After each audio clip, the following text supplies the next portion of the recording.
Kajaintia Student Union Cleariat Circle, Hakajingalam u President u Livingston Khar Sama, u Vice President u Vincent Salahe bat kiwe ki dekat kilaya kedu ya ka Menteri Ketenat ka kot kakhya ka Sorkar Jella ka Dr. Amperin Lingdo, Hakajingwan Her Jongka ha Cleariat ha ka Khatsan Tarik Nailar.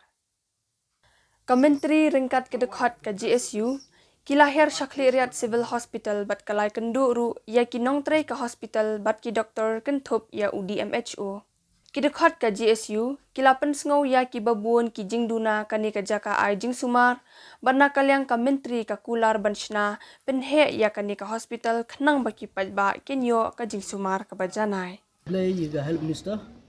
wada one inspection ganne, wada pedianga yiga jingkut sengau bahang iwan inspection yiga civil hospital, po di Jaintia. Review sengau kemani to wanne the you ri kmat yongka jingduna gani hospital yong i. Ewa biang lut nadong chadong. Tang review le pasau kemani i wato chaw wan ga to the depth uchna yigi pankanawa block ya pembiang yiga pembiang yiga lain. Tasewin ini dang yo iklam bukan ne sepangga tega extension building ni ba la ne du ni building ni tempoi thau chainu le ni ba khnya ni building bu thau thia lam em office lam em thau chong doctor lam em ten tay daw iklam yu ka pan ni ga extension building ten liang yang ka da bike go wa da bike go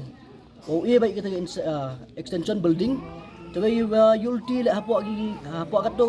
katu ni gibnai daw yo ega dalam yo le ini liang ke GSU o yin scam bai o demand bai o buat den bai ini extension building Brisbane katum ka jing pe jongi hangne bagi ni ro yo i ba ka safety kamdan hangne namar ba ka ki doktor ki don ngut ki brew ki to namar ka khapnya plat ka cakang te ka safety jong ki patient ro kamdan wat ya ki doktor kamdon pe ka entrance ni ru namar wat ya ki tiar ba kondon kam ya hospital ru labo be sabar na kata kadaw balai ngi ong ngipan ya ka extension building nang banyo banbo ya ki kita tiar lene ki safety ya ki ba de banbo namar ba meneng la pe ya ki facilities ngila ki facilities kira kham